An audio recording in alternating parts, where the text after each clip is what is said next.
January 20th, 2026, 2:34 p.m. Black Sea.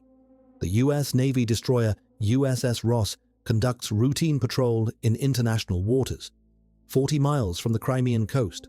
Standard freedom of navigation operation. The crew has done this hundreds of times. Monitor Russian naval activity. Maintain American presence. Demonstrate international law applies even in contested waters. Then the ship's radar warning receiver screams, high-pitched alarm, unmistakable. A Russian warship has activated fire control radar, locked onto the Ross. Not surveillance radar, not tracking radar, fire control radar. The radar used in final seconds before launching missiles. The radar that says target acquired, weapons ready, preparing to fire. For 90 seconds, two warships will face each other with weapons locked. Fingers on triggers. Missiles ready. One miscalculation. One nervous operator. One computer glitch. And the Black Sea becomes a war zone. NATO and Russia in direct combat.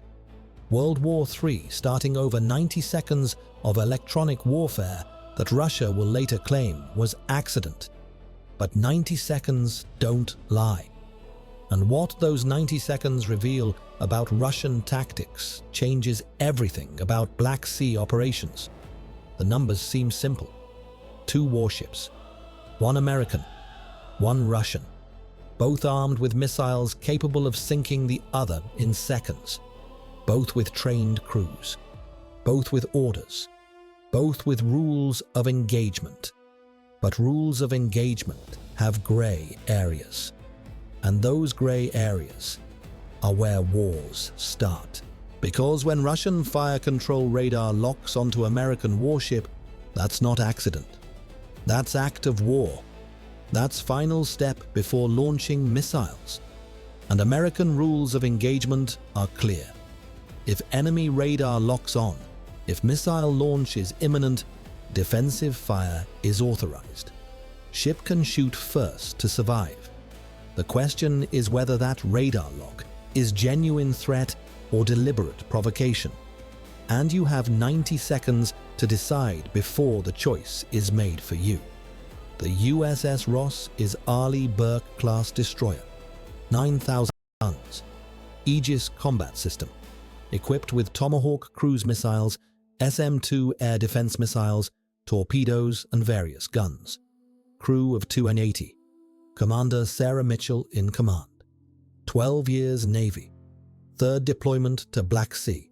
She knows these waters, knows Russian tactics, knows that nothing Russians do is accidental. Everything is calculated, tested, measured for response. The Russian warship is Admiral Makarov. Frigate. Modern. Well-armed. Part of Black Sea Fleet. Known for aggressive maneuvers. Known for harassing NATO vessels. Known for playing dangerous games in international waters. But games have rules, and fire control radar lock breaks every rule, crosses every line, threatens every protocol designed to prevent incidents from becoming conflicts. At 2:33 p.m., the Admiral Makarov was 10 miles away, approaching on intercept course. Not unusual. Russian ships frequently shadow American vessels. Close approaches, aggressive maneuvers, intimidation tactics. The Ross had been tracked by Russian surveillance radar since entering the region. Normal. Expected. The crew monitored but wasn't alarmed. Just another day in the Black Sea, where Russian and American ships dance around each other. Close, tense, but controlled. At 2:34 p.m., everything changed. The Ross's radar warning receiver detected fire control radar. Russian. Close range. Locked on the Ross. The alarm was unmistakable. Every sailor trained to recognize that sound. The sound that says you're being targeted. That weapons are aimed. That launch is imminent. That you have seconds to respond or die. Commander Mitchell was on the bridge. Heard the alarm. Saw the displays. Fire control radar locked. Russian. Her training took over. General quarters, battle stations, all hands. This is not a drill. The klaxon sounded throughout the ship. Sailors ran to positions. Weapons systems activated. The Ross transitioned from patrol to combat in 30 seconds. Every weapons station manned. Every system ready. Every sailor prepared for combat, for defensive fire, for war. Stay with me, because what happens in the next 60 seconds determines whether this becomes footnote or flashpoint, whether the Ross fires in self-defense or waits, and why that decision reveals everything about modern naval warfare. Mitchell's first action was verification. Confirm radar lock. Is this genuine fire control? The electronic warfare officer responded. Confirmed. Russian fire control radar. Sustained lock. This is not sweep. This is target lock. Weapons preparation protocol. That was the critical information. Not a brief sweep. Not accidental activation. Sustained lock. The Russian radar was maintaining target solution. Continuously updating. Tracking the Ross's movement. Exactly what happens in final seconds before missile launch. Mitchell's second action was communication. Radio. Hail the Russian vessel. Emergency channel. Now. The radio operator transmitted. Russian warship. This is US Navy destroyer Ross. You have locked fire control radar on us. This is hostile act. Disengage immediately or we will take defensive action. No response. The Russian ship maintained radar lock. Continued approach. 8 miles now. Close enough for missile engagement. Close enough for the Ross to be destroyed in seconds if Russians launched. Close enough for the Ross to destroy them if Mitchell gave the order. Mitchell's third action was authorization. Weapons. Train all systems on Russian vessel. Prepare to engage. Authorization code follows. She recited authorization. Her second-in-command verified. The Ross's weapons systems locked onto Admiral Makarov. American fire control radar activated. American missiles aimed. American fingers on triggers. Both ships now locked onto each other. Both ready to fire. Both waiting for the other to blink or launch. The rules of engagement were clear. If enemy demonstrates imminent threat, if weapons are locked, if launch appears imminent, defensive fire is authorized. Don't wait to be hit. Fire first. Survive. That's doctrine. That's training. That's survival. But it's also war. Because if Mitchell fired, if she destroyed Russian warship, even in self-defense, even with clear threat, NATO and Russia would be in direct combat. In the Black Sea, with all the implications, all the escalations, all the consequences, Mitchell had to decide. Fire now while she had initiative, or wait to see if Russians actually launch. Fire first and start war, or wait and potentially die. 90 seconds to choose between survival and restraint, between doctrine and diplomacy, between self-defense and strategic catastrophe. At 2:35 p.m., 45 seconds into the standoff, Mitchell made decision. Wait. Don't fire first. The Russian lock was threat, but not yet attack. Radar lock is preparation, not action. If Russians launched, if missiles appeared on radar, if actual attack occurred, then fire. But until then, hold. Weapons ready. Locked. Prepared. But hold. Give Russians chance to back down. Give them opportunity to de-escalate. Give them seconds to realize they'd pushed too far. But also, prepare for the worst. All stations, weapons hold. Do not fire unless I give direct order or Russian launches. If Russian missile appears on radar, you're authorized to engage immediately. Do not wait for my order. Survive first. Questions? No questions. Just acknowledgement. Every weapon station understood. Hold unless Russian fires, then destroy them instantly. No hesitation. No mercy. Just survival. At 2:35 p.m., 60 seconds into the standoff, the Russian radar maintained lock. Still tracking. Still targeting. Still preparing. The Ross's systems analyzed the Russian radar signal. Professional. Precise. Too controlled to be malfunction. Too sustained to be accident. This was deliberate. This was test. This was Russia probing American response, seeing how long before Americans fired, measuring reaction time, testing nerves. Mitchell radioed again. Russian warship, you have 30 seconds to disengage fire control radar. After that, we will consider this hostile act and respond accordingly. This is your final warning. Still no response. The radar lock continued. 70 seconds now. Russian crew maintaining target solution. Tracking the Ross. Finger presumably on launch button. Maybe orders to launch. Maybe orders to test. Nobody on the Ross knew. Could only wait. Could only prepare. Could only hope Russians would back down before someone had to fire. At 2:35 p.m., 80 seconds into the standoff, Mitchell prepared to give fire order. Another 10 seconds. If Russian radar remained locked, if they hadn't backed down, she would interpret as imminent attack, would fire in self-defense, would destroy the Admiral Makarov, would start war, but would save her ship, would protect her crew, would follow doctrine.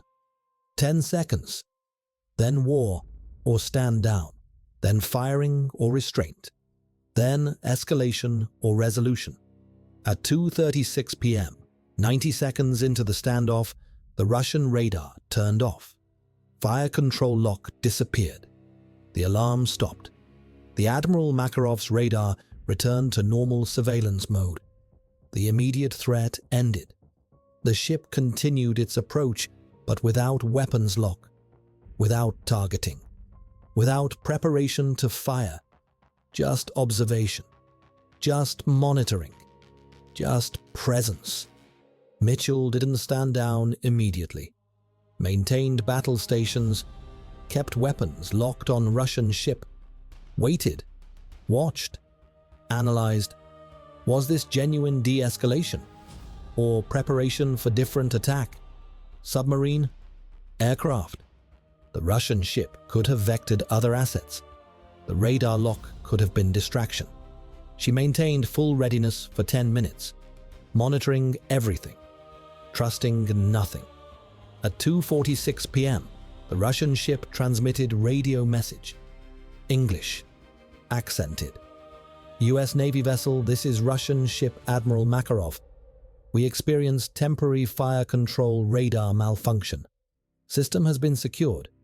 We apologize for any concern. Continuing patrol. Malfunction. That was the Russian claim. System error. Technical problem. Accident. Not deliberate. Not aggressive. Not test. Just equipment failure that happened to lock fire control radar onto American warship for exactly 90 seconds before mysteriously fixing itself. The explanation was absurd, insulting, obviously false, but also officially recorded. Russia's position, their narrative, their story they'd maintain regardless of evidence. Mitchell responded professionally. Russian vessel, acknowledged. Recommend you conduct full system diagnostics. We have recorded the incident and will report through appropriate channels. Ross maintaining patrol, but she also ordered comprehensive documentation. Intelligence. I want every radar emission recorded, every communication saved, every sensor reading logged, time-stamped, authenticated.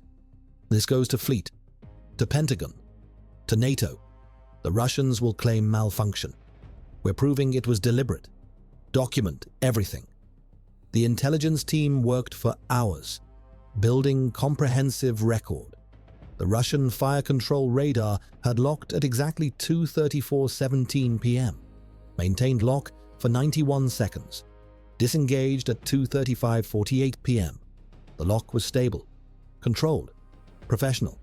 The tracking was precise, updated continuously.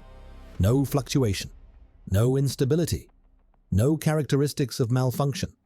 Every characteristic of deliberate targeting. The communications were analyzed.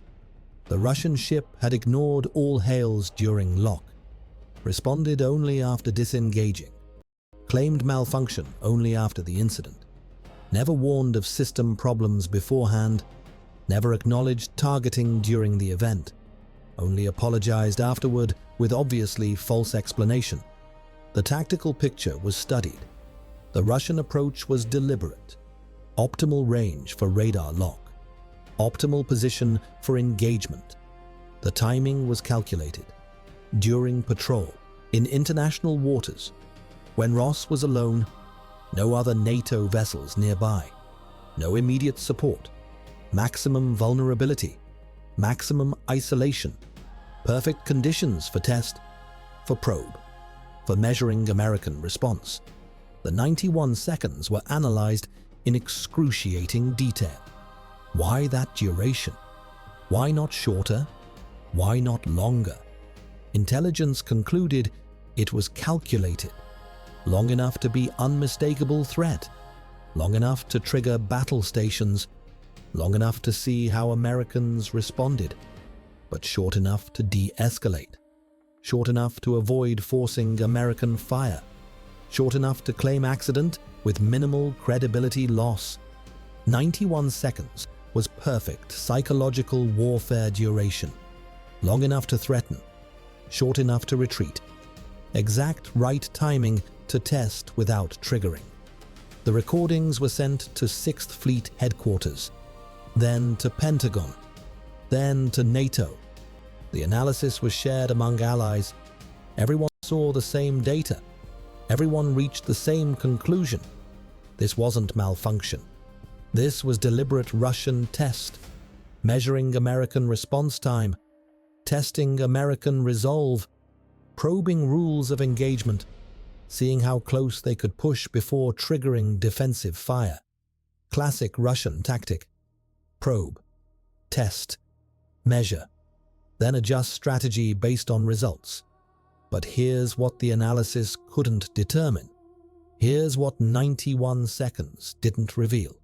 Here's what NATO intelligence debated for weeks afterward.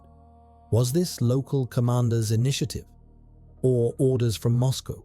Was Admiral Makarov acting alone, testing Americans independently? Or was this coordinated, approved, part of larger strategy? Did Putin know? Did Russian Naval Command authorize? Or was this aggressive captain pushing boundaries without central approval? The answer came 3 weeks later. Not from intelligence, not from intercepts, but from pattern. Because Admiral Makarov wasn't alone. Other Russian vessels began similar tactics.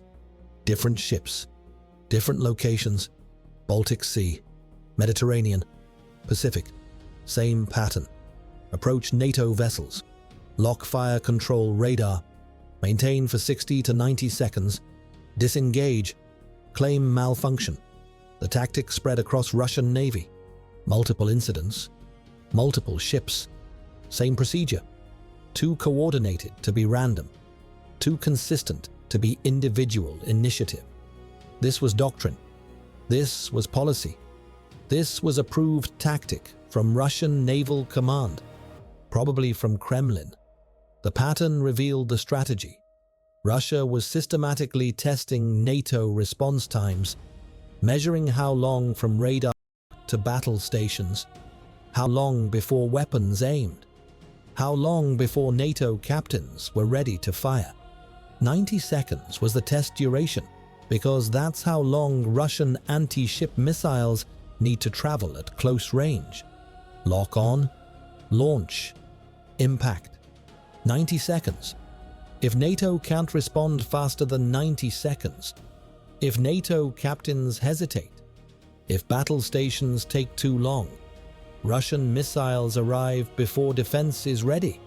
Simple calculus, brutal logic, effective tactic, but also incredibly dangerous, because one nervous captain, one aggressive commander, one nation that responds faster than Russia expects, and the test becomes war. The probe becomes combat. The measurement becomes mutual destruction. Russia was gambling that NATO would always wait, would always hesitate, would always assume accident rather than attack, would always give benefit of doubt, would always prioritize restraint over survival. And Russia was right, until they weren't. Commander Mitchell received Navy and Marine Corps Commendation Medal for her handling of the incident. 91 seconds of restraint, of professional judgment, of maintaining control while under threat, of choosing not to fire despite authorization, of preventing war while protecting her ship. The medal citation praised her exceptional composure under extreme pressure and sound tactical decision-making in circumstances that could have escalated to international crisis. But Mitchell knows the truth. She got lucky. The Russians backed down. If they hadn't, if they'd maintained lock for 92 seconds, 93, 95, she would have fired, would have been forced to fire. Rules of engagement would have required it. Survival would have demanded it.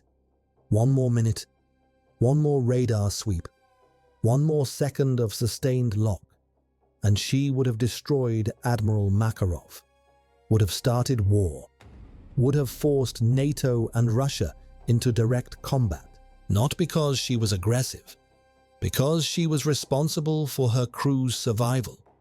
And sometimes survival means firing first. The Black Sea hasn't changed. Russian ships still approach NATO vessels, still conduct aggressive maneuvers, still test boundaries, but fire control radar locks have decreased. After January 21st, after NATO documented the tactic, after pattern was exposed, after international condemnation, Russia adjusted tactics, still aggressive, still testing, but more carefully, more subtly, aware that NATO is watching, recording, analyzing, preparing. And NATO changed too. Rules of engagement were clarified, response procedures standardized. If Russian fire control radar locks on NATO vessel, battle stations immediately, weapons aimed immediately, warning issued once, 30 seconds to disengage. After that, defensive fire authorized. No second warning, no extended patience. 30 seconds, then shooting starts. The message was clear. Test once. Russia tested once, won't test again. Because next time, next 90 seconds, next fire control lock, NATO fires, destroys Russian ship, accepts consequences, protects crews, survives. That's the legacy of January 21st. Not the incident itself, but the doctrine that followed. Not the 91 seconds, but the 30 seconds that replaced it. Not Mitchell's restraint, but the decreased restraint NATO now shows. Because Russia proved fire control locks aren't accidents, proved malfunctions don't last 91 seconds, proved claims of technical problems are lies, proved tests happen, probes occur, and next time, next test, NATO responds faster, fires sooner, accepts war risk rather than ship risk. Russia learned that lesson. Mitchell taught it. January 21st demonstrated it. The 91 seconds changed calculations, changed Russian strategy, changed NATO doctrine, changed Black Sea operations, all because Commander Mitchell waited, didn't fire, gave Russians chance to back down, documented everything, proved it wasn't accident, created evidence, generated analysis, exposed tactic, forced policy change. She prevented war through restraint, then prevented future tests through documentation. 91 seconds of extraordinary naval warfare. Not shooting, just waiting, recording, proving that sometimes the most important battles aren't fought with missiles. They're fought with evidence, with patience, with professional documentation that exposes lies and forces accountability. The Admiral Makarov still patrols Black Sea, still approaches NATO vessels, still conducts aggressive maneuvers, but hasn't locked fire control radar again. Not since January 21st.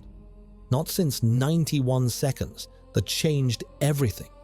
Not since Mitchell proved restraint and documentation defeat provocation.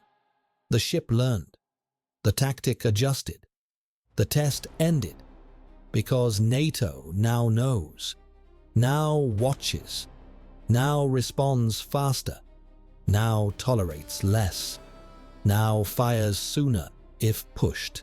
And Russia knows NATO knows the test was documented, knows the pattern was exposed, knows the strategy failed, knows that fire control locks trigger immediate weapon locks in response, knows that 90 seconds became 30 seconds, knows that restraint has limits, knows that next test might be last test, because next commander might not wait, might fire at 31 seconds, might choose survival over restraint, might start the war. Russia was testing for. That's modern naval warfare in contested waters. Not battles. Tests, not combat. Probes, not destroying enemies. Measuring responses. Finding boundaries. Testing limits. Until someone crosses line. Until someone fires. Until test becomes tragedy. January 21st came within 91 seconds of that tragedy. Within one extended radar lock. Within one nervous captain. Within one miscalculation. But didn't happen. Because Mitchell waited. Because Russians backed down. Because luck prevailed. Because this time, this incident, this test, nobody fired. Nobody died.